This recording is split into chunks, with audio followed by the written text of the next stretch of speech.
Welcome to Inside West Point, Ideas That Impact. I'm Brigadier General Shane Reeves, the Dean of the United States Military Academy at West Point.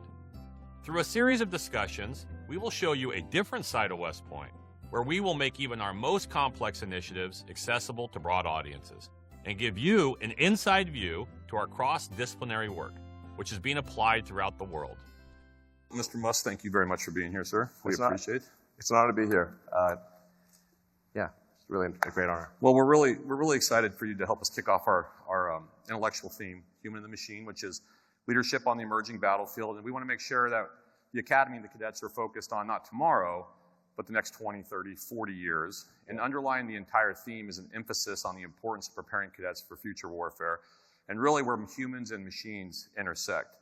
And it's as if your background was made for this theme. However, I actually talked to quite a few people, and they really don't know who you are. Yeah. So, neither do I. Yeah. So I thought I should tell people a little bit about your bio. Who am I? Yeah, who are we really? Yeah, you'll make a company that figures it out, sir. All right.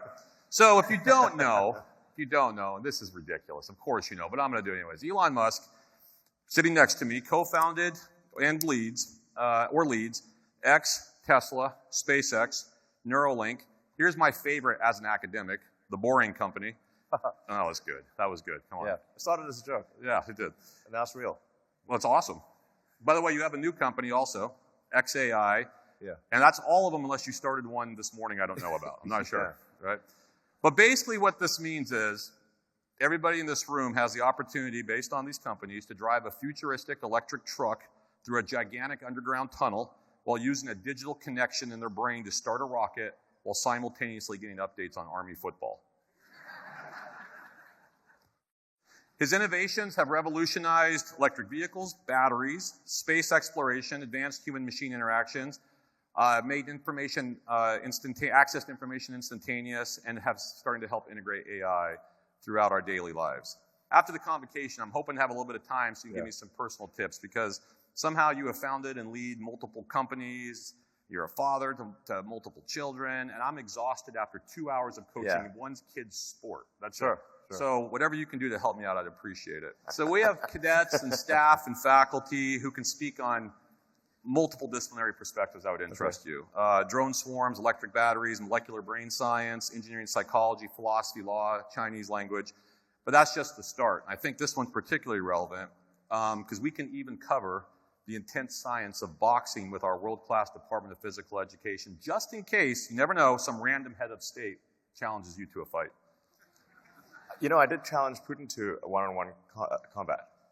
Did he take it? No. And then I was like, I actually on the FK Twitter, I said I hereby challenge Vladimir Putin to one-on-one combat. And I made sure to use his name in Russian Cyrillic, and then I said, and the stakes are Ukraine, and the use for Ukrainian Cyrillic.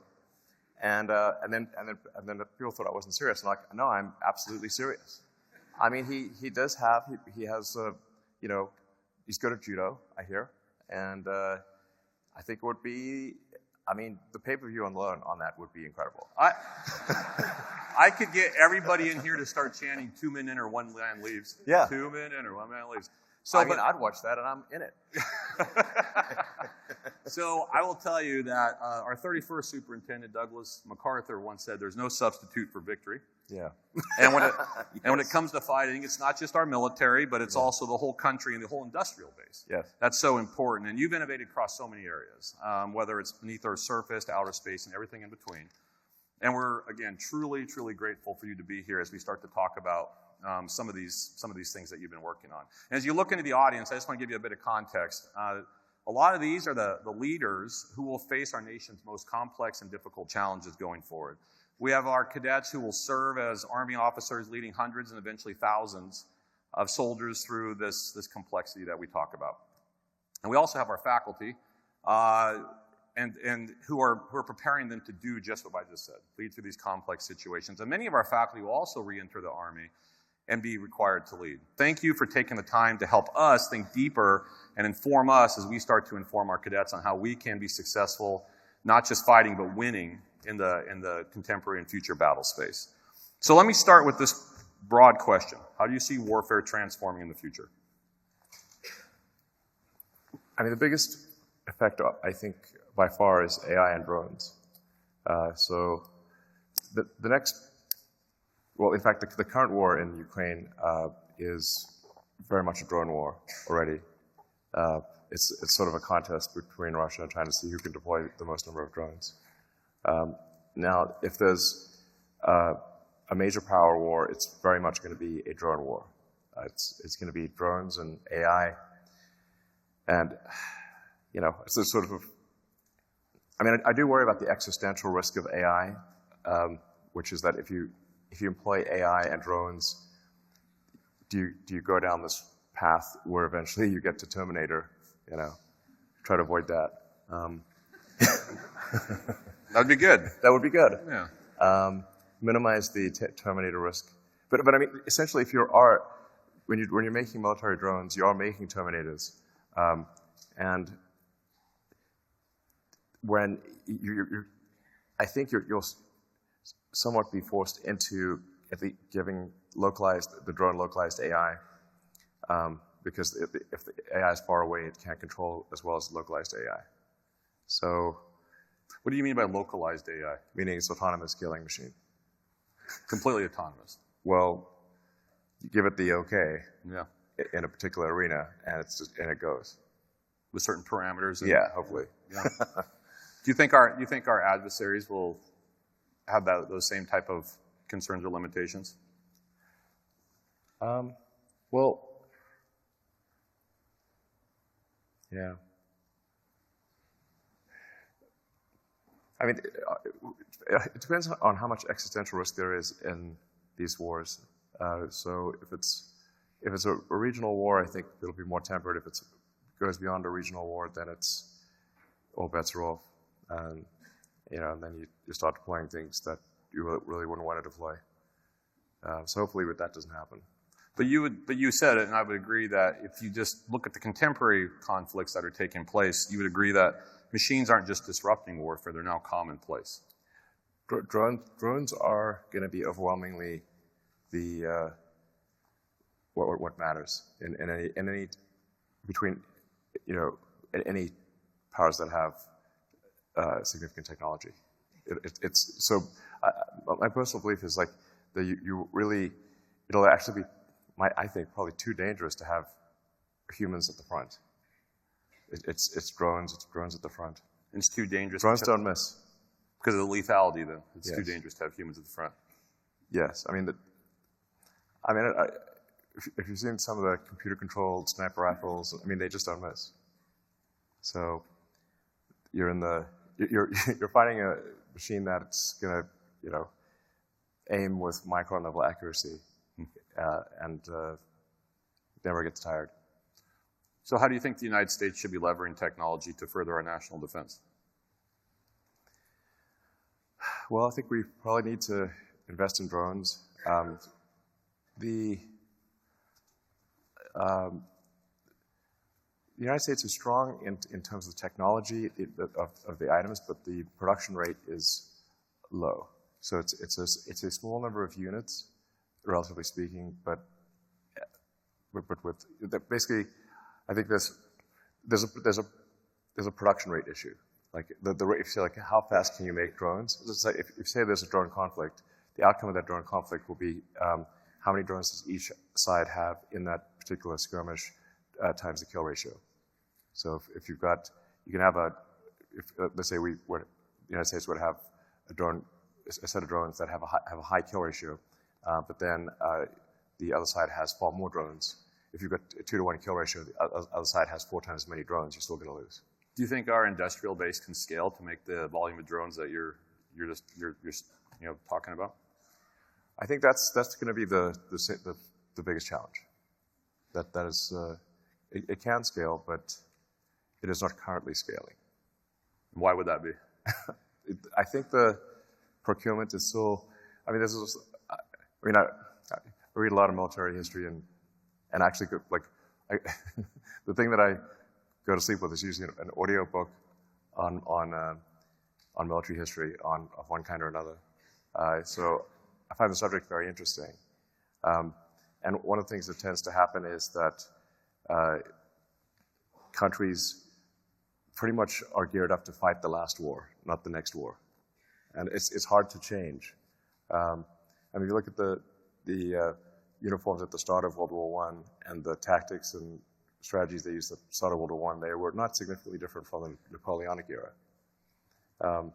You know, the French were marching into war with brightly colored uniforms. Looked great. That's not what you want to be. You know, when somebody's trying to point a gun at you, you don't want a great-looking uniform. You want a uniform that blends in. So there's a tendency to be gearing up to fight the last war. And the last war, the U.S. fought, was kind of the Cold War, I guess. So it usually takes like some kind of shock factor to adjust.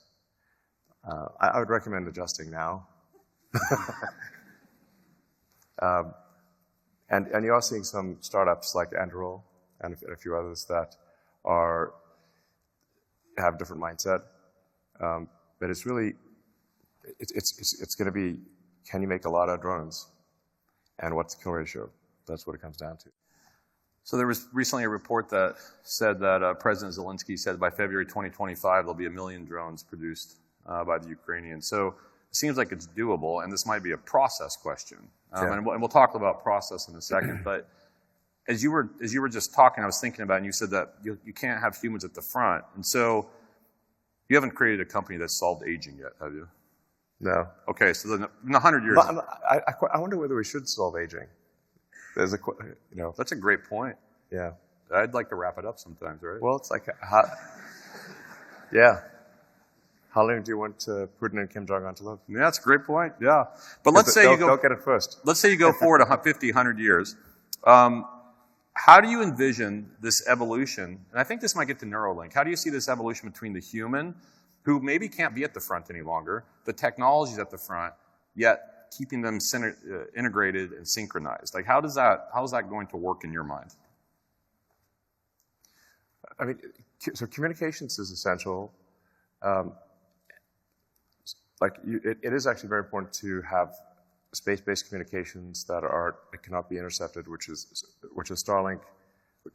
What Starlink offers. Starlink is the backbone of the Ukrainian military communication system because it can't be blocked by the Russians. Essentially, it's the only thing that can't be. So on the front lines, all the fiber connections are cut, the cell towers are blown up, and the geostationary satellite links are jammed. The only thing that isn't jammed is Starlink. So it's the only thing. And then GPS is also jammed. The GPS signal is very faint, but Starlink can offer location capability as well. So it is a strategic advantage that's very significant. And when you're trying to communicate with the drones need to, basically, they need to know where they are, and they need to receive instructions. So if you don't have communications and positioning, then the drones don't work. So now, that's quite important. It's essential. But you find it important that there's still that communication between the human and the machine or the drone. Yeah. Yes. And there's it's a different question of where are things right now versus where will things be in 10 years. And I have to say, I do look at the future with some trepidation. I have to have some deliberate suspension of disbelief to sleep sometimes, because I think we're headed into a pretty wild future. And I'm naturally an optimistic person, so but AI is going to be so good, including localized AI. I mean, at the current rates, you'll have something that's sort of rock level AI. Probably that can be run on a drone. And so you could literally say,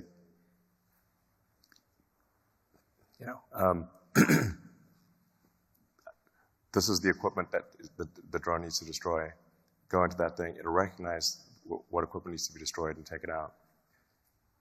It's a lot of your work with Neuralink, though, is because what you're saying is that AI is going to quickly surpass at least in your estimation, the human's ability to control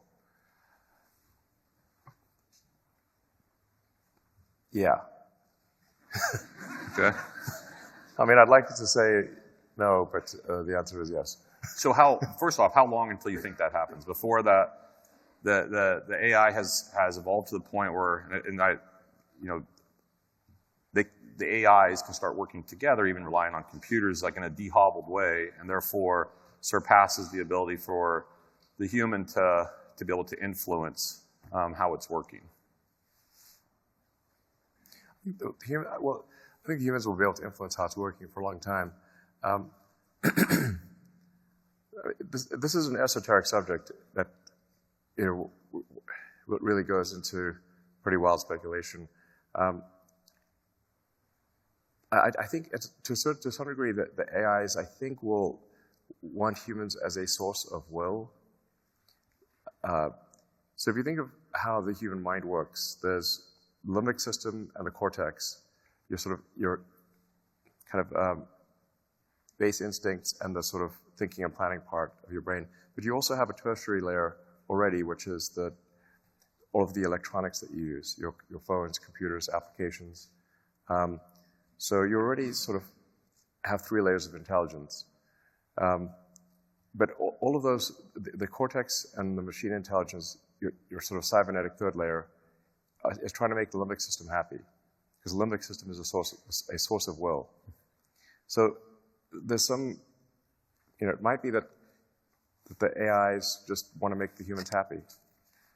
And part of what Neuralink's trying to do is improve the communication bandwidth between the cortex and the digital tertiary layer. Because our output bandwidth of a human is less than 1 bit per second per day. And there's 86,400 seconds in a day. You don't output 86,400 tokens. So, it's like the number of words that I can say at this forum. You say just look at it from an information theory standpoint. How much information am I able to convey? Not that much, because I can only say a few number of words. And in order to convey an idea, I have to take a concept in my head, I have to compress it down to a small number of words, try to aspirationally model how you would decompress those words into concepts in your own mind.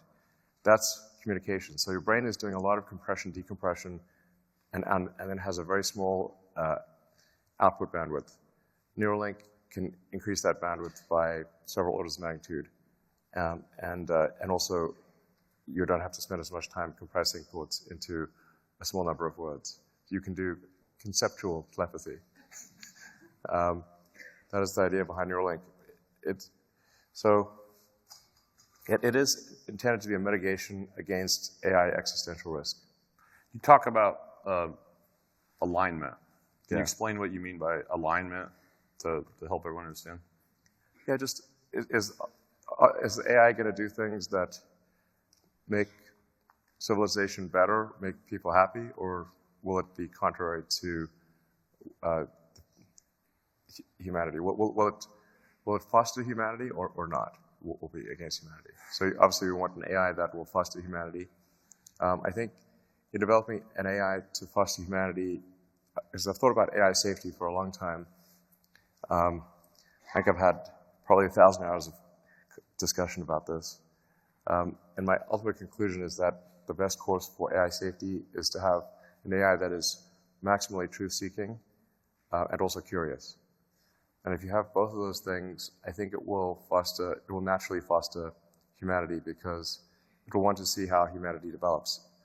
Humanity is more interesting than not humanity. I like Mars. I'm a big fan of Mars, obviously. And I think we should become a multi-planet civilization. I think that's very important. The purpose of SpaceX is to make life multi-planetary. That's the reason I created the company, and that's the reason that we have the Starship development in South Texas.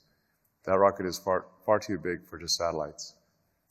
It's intended to establish life on Mars, not just send astronauts there briefly, but to build a city on Mars, and that's ultimately self-sustaining. But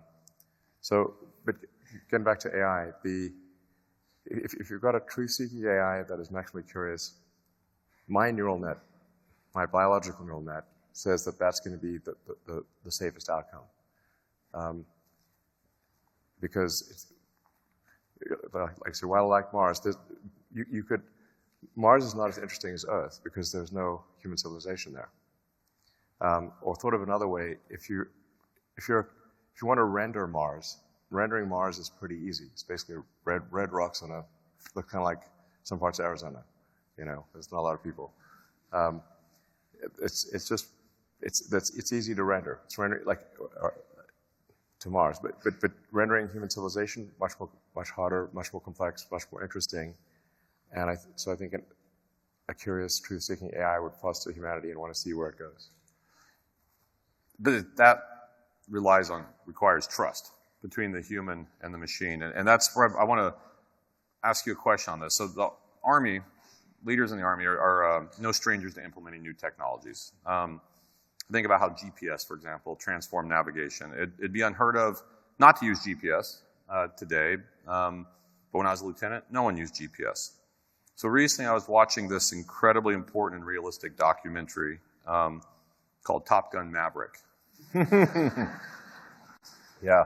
And in it, I learned it's really good. It's really good. I mean, if you don't want to think about the plot too closely, but it's a great movie. It's a fantastic movie. I learned that Tom Cruise is actually not an actor. He's like a pilot, apparently. But he taught me something really important in it. He says it's about the pilot, not the plane. And that's right before he defeats a fifth-generation fighter with a 1970s F-14, right? Yeah. So. I mean, just go with the biplane. Yeah, there you go. Tom Cruise could do it. Stop with camel. But in it, it's a bit of a cynicism or a cynical view of the need for technology. It's like, hey, technology is superfluous. Humans can do it, but we know that's not the case. No. I don't question Tom Cruise, Elon. I don't ever question Tom Cruise. No, I'm just kidding. I guess the question is, how do we get humans to be able to trust the machines? Because there is a lot of stories. For example, we just recently had a conversation where Apache pilots were given new technology, and they were like, we're not going to use it because we don't really trust it. And so they didn't use it. And so when new technology is implemented, we have to be able to trust it, especially if it's going to be the difference maker to win. So how do we do that? How do we build the trust between the human and the machine? Well, I think we shouldn't just automatically trust these things. I think you want to test it out. You do a lot of testing and see how it actually works in a conflict at small scale, and then scale it up if it's effective. I mean, I have to say, I'm not sure, for example, that there is fortunately this is not an Air Force gathering, but I'm not sure there's a lot of opportunity for fighter pilots. Because I think if you've got a drone swarm coming at you, the pilot's a liability in the fighter plane, to be honest. So, if you say you compare a drone versus a fighter plane, how easy is it to make a drone? It's an order of magnitude, maybe 100, at least 10, maybe 100 times easier to make the drone, and you can afford to sacrifice the drones. Whereas the pilots, you don't want to sacrifice the pilots. So my guess is that actually the age of human-piloted fighter aircraft is coming to an end. If that's the case, then there's a question that is oftentimes debated in law and ethics debates about killer robots. Yes. And really, are these things that should we be willing to lean so forward with the technology that we start to supplant the human pilot with the technology, and where does that go? And so what are your thoughts as we talk about technology replacing humans on the battlefield? Well, I guess what I'm saying is that at the front of the battle lines, it's going to be just drones. And any humans caught in the crossfire are going to will be killed instantly. So then it's irrelevant. It's just going to be the way military operations take place. There isn't going to be, if you make the choice to be there, then you're at a significant disadvantage. Yeah.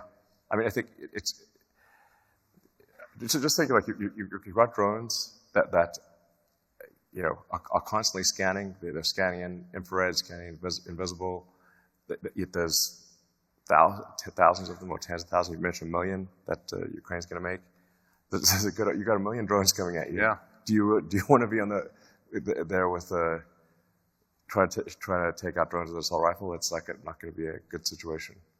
I mean, I think that there is something where if you go fully analog, where if you can do sort of an EMI, like electromagnetic explosion of some kind that could take out all electronics, but then your electronics are going to go too. So you're going to go either fully analog or fully digital. So I think that there actually would be a role for a fighter plane if it was fully analog and had mechanical controls, because then you could do an EMF blast, take out the drones, and the analog. I mean, that could be another Tom Cruise movie, maybe. I don't know. He just goes with a fully analog aircraft, and all the drones fall out of the sky because of an EMF bomb. How do you reply to those in, say, industry that would say, we don't want to contribute to the development of technology that could be used by the Department of Defense? Like basically, we need to build trust with the industrial base and with society. Right. Maybe it's something we're doing. How do we do that? Well, I'm very pro-military, so to be clear. It's good. Your audience will like that. Yes.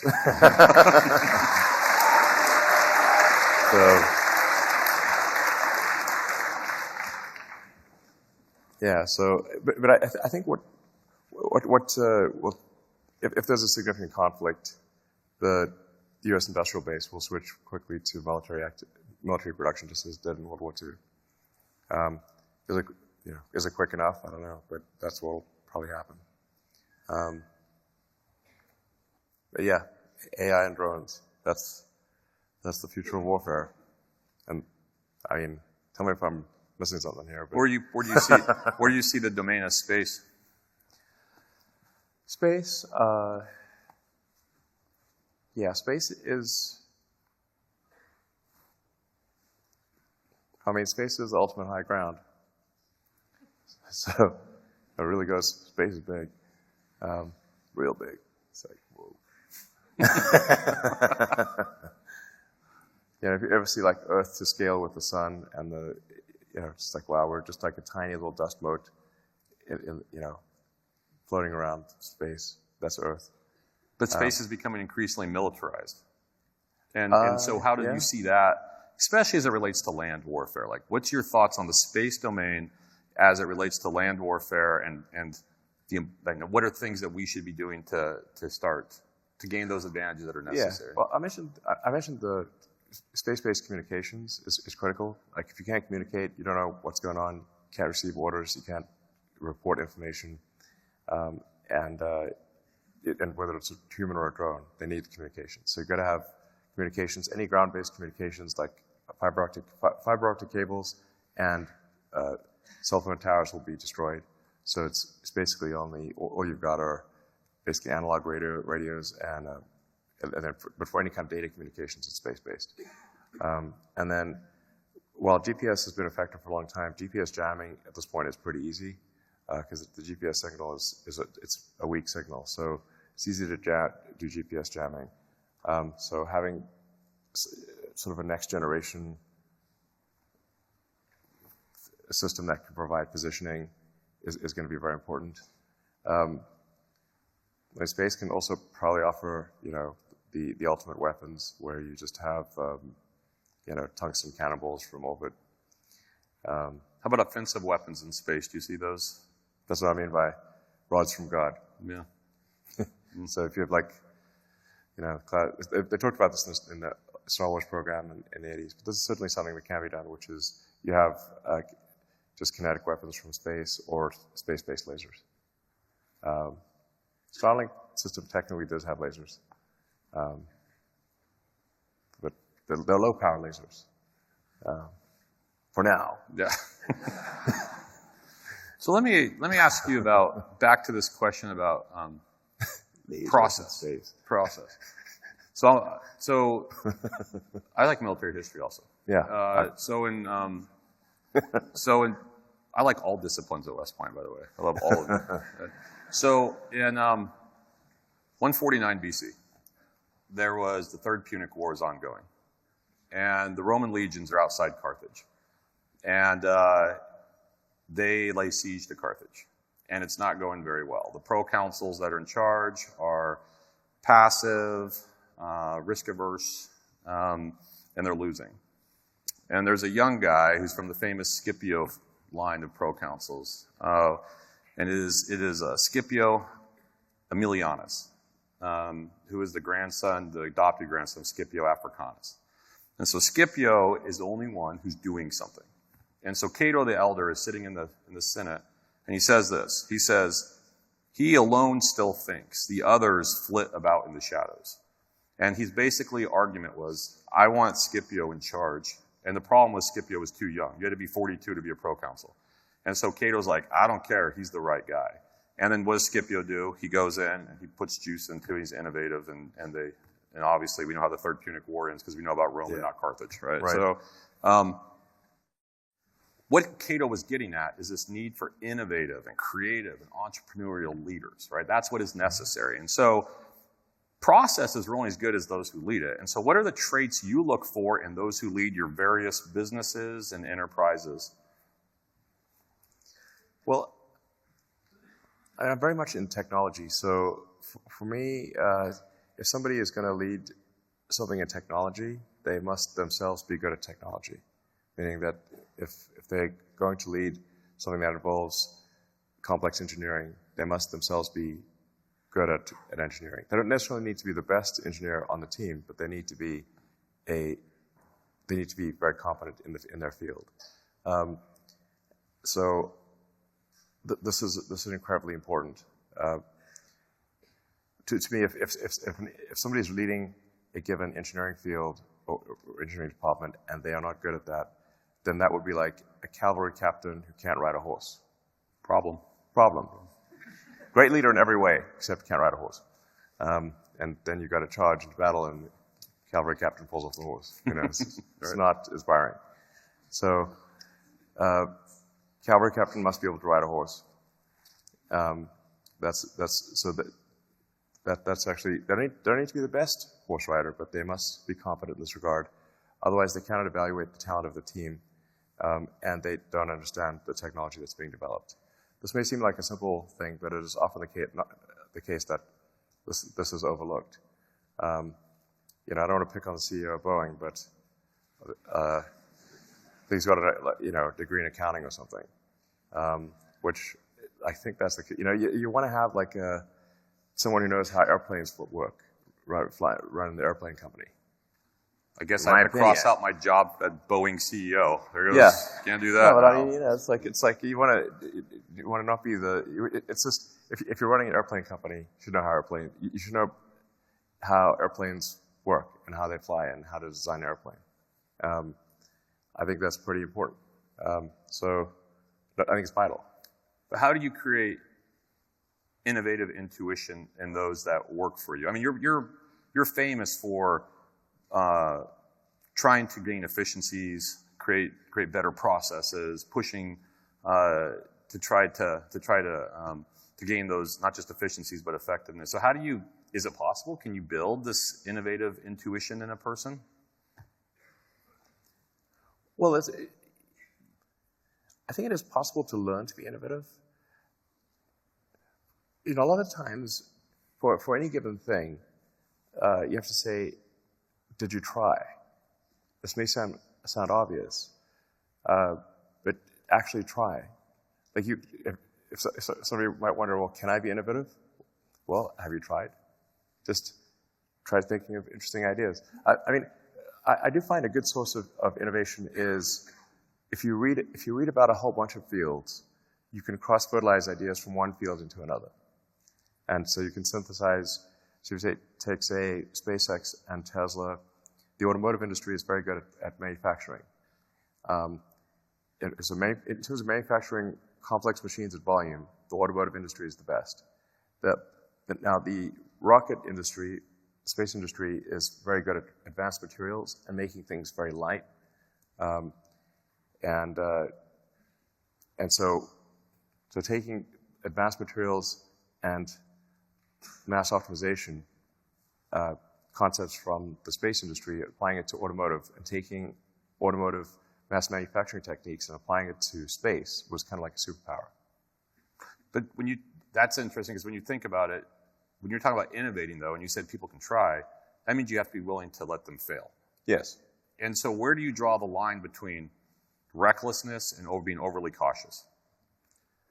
No, if you're not failing at least some of the time, you're not trying hard enough. You have to fail some of the time. So, it's more like a batting average. Somebody should have a good batting average, but nobody bats 1,000. But if somebody bats 0 all the time, I mean, okay, you've got to take them off.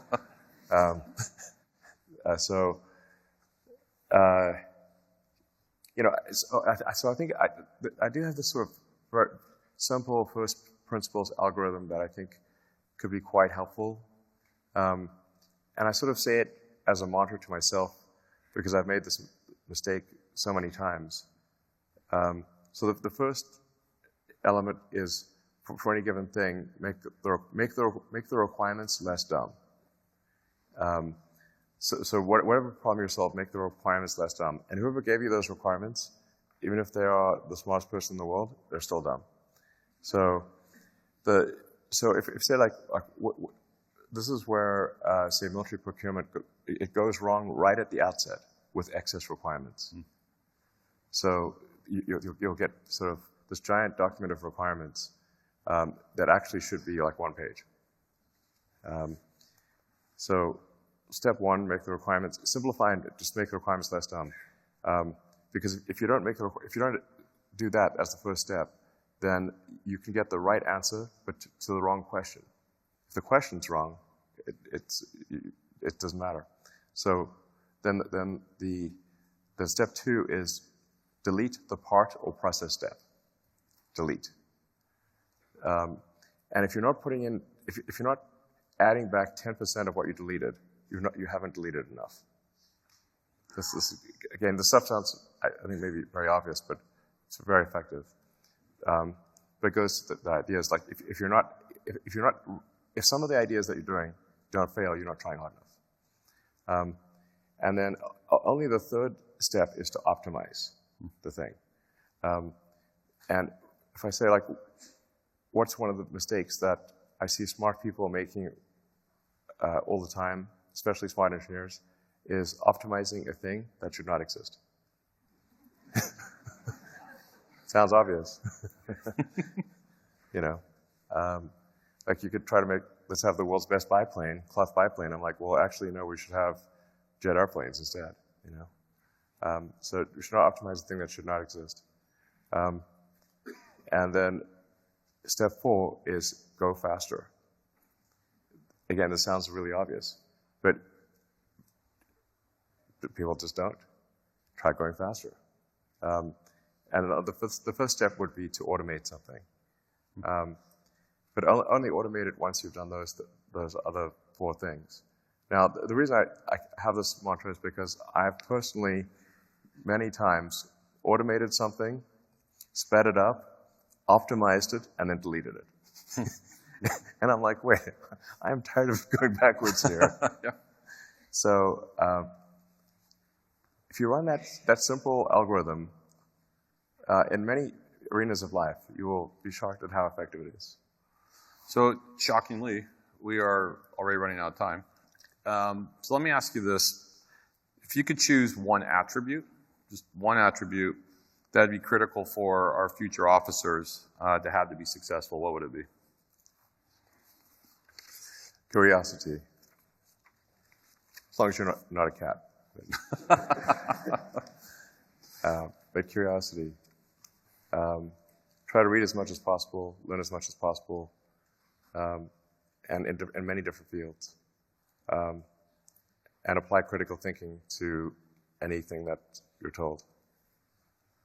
Thank you. So I'd like to say on behalf of Lieutenant General Gillen and the entire Academy, we're really thankful that you're here. We're really thankful you took the time to help us celebrate the excellence of the faculty and the cadets, and really sharing some wisdom with us, because we're really thinking about what do we need to do to be successful, because we have a very important mission, which is a no-fail mission, which is we have to fight and win, and we're laser focused on that. Yeah, well, I mean, in my view, or I think probably a lot of people's views, America is like Atlas holding up the free world, and you are the arms of Atlas. So. Thank you, Mr. Musk.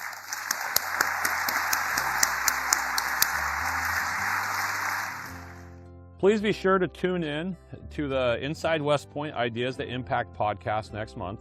Remember, you can find this podcast as well as the other podcasts, journals, and books hosted or published by the West Point Press at westpointpress.com. So until next time.